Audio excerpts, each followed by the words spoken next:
Neshama, je te remercie pour tes explications concernant les règles alimentaires.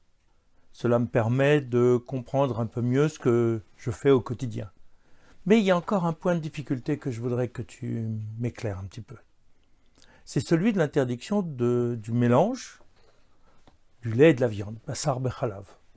Quel est son sens? À quoi sert cette interdiction qui ne me semble pas correspondre à quelque chose de rationnel? Ego, je te rappelle que les règles de la cacheroute, des lois alimentaires, font partie de ce qu'on appelle les chukim, les décrets d'Akadosh Baruch Hu, c'est-à-dire pour lesquels nous n'avons pas d'explication claire sur leur motivation. On peut, bien sûr, essayer d'y réfléchir, et c'est ce qu'on va faire ensemble, mais en même temps, je ne peux pas te garantir que ce qu'on va découvrir, ce sera la véritable explication, l'intention divine spécifique à ces lois. Neshama, j'en ai bien conscience, mais je veux quand même aller un peu plus loin dans cette compréhension parce que ça me permettra, lorsque je mangerai et que je ferai attention à ne pas mélanger le lait et la viande, d'avoir le sentiment de faire quelque chose qui a du sens pour moi. Très bien. D'abord, il faut que tu te souviennes bien qu'il y a 3 types d'interdictions. Il y a l'interdiction de faire le mélange, proprement dit. Il y a une interdiction de le consommer. Et il y a enfin l'interdiction d'en tirer profit si jamais le mélange a été fait d'une manière ou d'une autre. Ces 3 interdictions sont déduites de la Gemara de Choulin 115b et font référence aux 3 références que nous avons dans le texte biblique de cet interdit qui est formulé de la façon suivante: tu ne feras pas cuire un chevreau dans le lait de sa mère. Nous retrouvons la même phrase en 3 occurrences au chapitre 23 de l'Exode, verset 19, au chapitre 34, verset 26, et enfin dans le Deutéronome, chapitre 14, verset 21. Bien évidemment, les sages de la Gemara ont compris cette expression de manière plus large. Tout mélange entre le lait et la viande est interdit. C'est-à-dire, quelle que soit la viande et quel que soit le lait, à partir du moment où il s'agit d'un lait d'un animal cachère, bien évidemment. C'est de ça qu'il s'agit. Donc c'est tous ces mélanges de toutes ces viandes. Donc il nous faudra aussi comprendre pourquoi le texte est formulé de cette manière-là et qu'est-ce qu'il peut y avoir comme message derrière cette formulation. Tout d'abord, je voudrais revenir sur ces 3 formes d'interdit et les rapprocher de 3 notions que nous avons déjà vues à plusieurs reprises, qui sont ce qu'on appelle les 3 péchés capitaux. C'est-à-dire les 3 interdictions fondamentales que la Torah nous demande de ne pas transgresser, quitte à risquer notre vie pour ne pas transgresser ces 3 interdictions, dans des conditions bien sûr particulières, mais nous ne rentrons pas ici dans ce détail. La première interdiction, c'est l'interdiction de faire. Faire le mélange proprement dit. Et là, il y a quelque chose à rapprocher d'emblée de l'esprit de l'interdit du meurtre, qui est l'un de ces 3 péchés capitaux. Parce que dans l'interdit du meurtre, il y a bien cette notion de faire, et là il s'agit de mélanger le lait qui est destiné à permettre la vie avec un animal, de la viande, donc un animal mort. C'est le mélange de ces deux, d'un côté donner la vie, de l'autre côté quelque chose qui est mort pour qu'on puisse le consommer. Et donc il y a là, dans cette modalité d'action, quelque chose qui ressemble à l'interdit du meurtre. Dans la deuxième interdiction, c'est celle de ne pas profiter d'un mélange. Il s'agit ici d'un profit sous forme de jouissance. On ne doit pas le consommer, on ne doit pas en retirer du plaisir en le consommant. Cela, bien évidemment, pour nous, fait référence à un autre interdit qui est celui qu'on pourrait appeler des plaisirs débridés, celui des mœurs perverties, celui qui est l'exemple même de la recherche du plaisir sous toutes ses formes, et comme étant un absolu. Avant tout, rechercher le plaisir, quelle que soit la modalité pour l'obtenir. Et là, on vient nous dire, cette modalité justement là, pour obtenir ce plaisir-là, n'est pas permise, n'est pas autorisée. Le troisième interdit, celui d'en tirer un profit économique ou d'une autre nature, fait référence à l'interdiction de l'idolâtrie. Or, on le sait, on l'a vu à plusieurs reprises. L'objet même de l'idolâtrie, c'est d'obtenir un bénéfice, d'obtenir un profit du culte qu'on va offrir à l'idole. C'est pas tellement la problématique de l'idole, mais c'est l'intention qui est la nôtre au moment où on est en relation avec l'idole. Qu'est-ce que je vais en retirer comme bénéfice pour moi? Donc on voit là que cet interdit alimentaire qui peut paraître anodin, en fait, se rattache à trois concepts qui sont des actions ou des attitudes qui font obstacle à la relation avec Akadosh Baruch Hu. C'est pour ça qu'ils sont interdits, et nous avons déjà travaillé sur ces notions-là, montrant que ces trois postures humaines sont quelque chose qui fondamentalement ne nous permettent pas d'être en connexion avec Akadosh Baruch Hu. Et dans cet interdit tout à fait particulier du mélange du bassar bechalav, il nous faut essayer de comprendre la symbolique qui est derrière. Or là, on a l'association de deux éléments qui semblent complètement appartenir à deux univers différents. Et le Rav Shimshon Raphaël Hirsch, dans son commentaire sur la Torah, explique que d'une certaine façon, le lait, même s'il provient d'un animal, est à rattacher au monde végétal. Il est de l'existant, il permet l'existant, il n'est pas animal en lui-même parce qu'il n'a pas de possibilité de déplacement, il n'a pas de souffle, il n'a pas de possibilité de se reproduire, donc il est dans un état végétatif. De l'autre côté, la viande provient directement du monde animal. C'est ce mélange de deux ordres, de deux univers, qui peut être problématique, dans certaines conditions.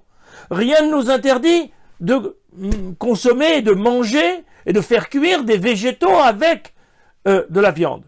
Mais il y a là une symbolique encore plus forte, qui nous est exprimée à travers la formule utilisée par le texte biblique. Qu'est-ce qu'on vient nous dire? Le chevreau dans le lait de sa mère. C'est pas simplement un chevreau, c'est-à-dire une vie en puissance qui peut se développer, qui va être en lien avec le lait. Ce lait, il est là pour donner la vie. Le chevreau qui a été sacrifié, il va donner de la vie sous une autre forme, mais il est produit d'une mort qui reste pure, qui n'est pas non cachère parce que la shrita a été, l'abattage de l'animal a été fait dans des conditions réglementaires, donc tout va bien de ce côté-là. Mais de l'autre côté, on insiste sur le fait que si on faisait ce mélange, tout se passerait comme si la mère, destinée à donner la vie, grâce à son lait, provoquait la sublimation de la mort de son enfant, de ce chevreau, qui, lorsqu'il va être cuit, va être consommable et va devenir quelque chose pour l'humain d'appréciable. C'est comme si, pour que l'humain ait un plaisir, ait une jouissance à l'intérieur du monde, il fallait être prêt à une rupture éthique fondamentale. Que celui qui est destiné à donner la vie produise et consacre en fait la mort de sa progéniture.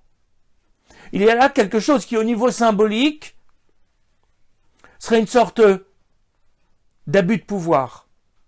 Comme si la mère, elle était responsable de la mort de son fils, comme si on avait un infanticide. C'est quelque chose qui n'est pas acceptable dans l'idée de la tradition juive, dans la mesure où tout ce que l'on va consommer devient en quelque sorte une partie de nous-mêmes. C'est comme si de cette manière, on introduisait dans notre organisme ce scandale éthique qui est de faire cuire le chevreau dans le lait de sa mère et de joindre ces deux symboliques-là. Essayons d'aller encore un petit peu plus loin. Toute la démarche d'Akadosh Baruch Hu, la démarche créative d'Akadosh Baruch Hu est dans la distinction. Or, le mélange de viande et de lait fait partie de ce qu'on appelle les mélanges interdits, les kilaïm. C'est-à-dire des mélanges d'espèces, des mélanges d'animaux qui sont contre nature, qui ne respectent pas l'ordre naturel premier. Si Akadosh Baruch Hu est créateur dans ce monde, c'est de deux manières. D'abord, il est créateur ex nihilo, à partir de rien. Il crée la matière première, et là-dessus, nous ne pouvons pas être en concurrence, ni même en imitation. Mais la deuxième démarche de création d'Akadosh Baruch Hu, elle est par la séparation, en faisant exister des éléments de manière distincte les uns par rapport aux autres. Il commence par séparer les eaux d'en bas des eaux d'en haut, les mers des nuages et des cieux. Il sépare ensuite les graines végétales, les espèces végétales les unes par rapport aux autres. Il va ensuite distinguer les animaux, min bemino, espèce par espèce. Il va même demander à Adam Arishon, l'homme par excellence, de valoriser et de prendre conscience de cette distinction en donnant des noms aux animaux. Chaque nom doit résumer d'une certaine façon les caractéristiques de l'espèce animale qui lui a été présentée. Par ces noms, il distingue. Par ces noms, il fait exister. Parce que chacun va exister dans la différence avec l'autre.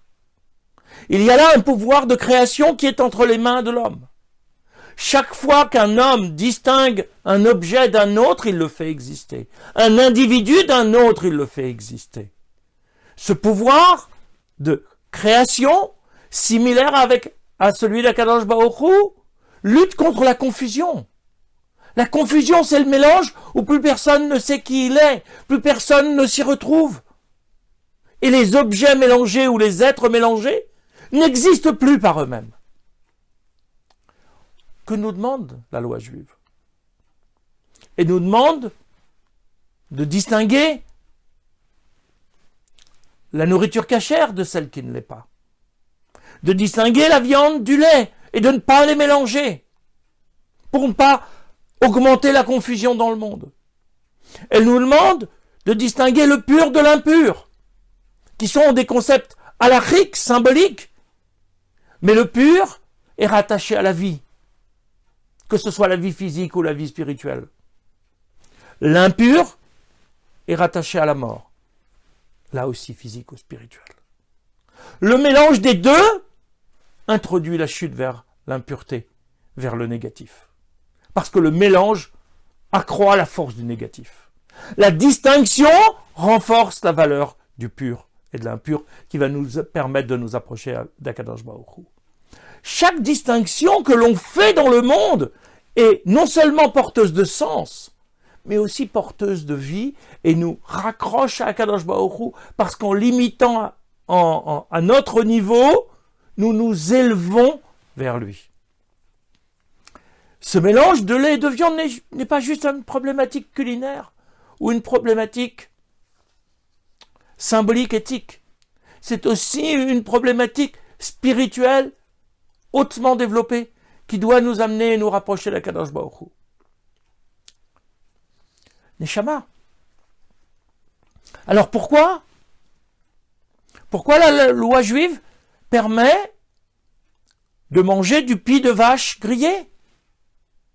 Il y a du lait, il y a de la viande qui sont mélangées et grillées, on peut les consommer. C'est vrai, le pis de vache, c'est une partie de l'animal, c'est donc considéré comme étant de la viande. Le lait provient de cette glande, provient de ce pis de vache. Il est donc le produit direct de cette viande.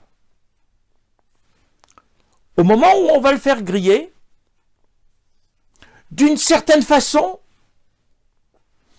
le lait par le feu est intégré à la viande. Il est détruit dans sa réalité première. Le lait grillé n'est plus du lait. Les deux sont mélangés pour donner un troisième élément qui n'est pas simplement un pis de vache simple, une viande simple, ni du lait simple. Ils sont intégrés l'un à l'autre et le lait est détruit. On a le même phénomène avec le foie qui est gorgé de sang. Et pourtant, on a le droit de consommer du foie. Mais là aussi en le faisant griller.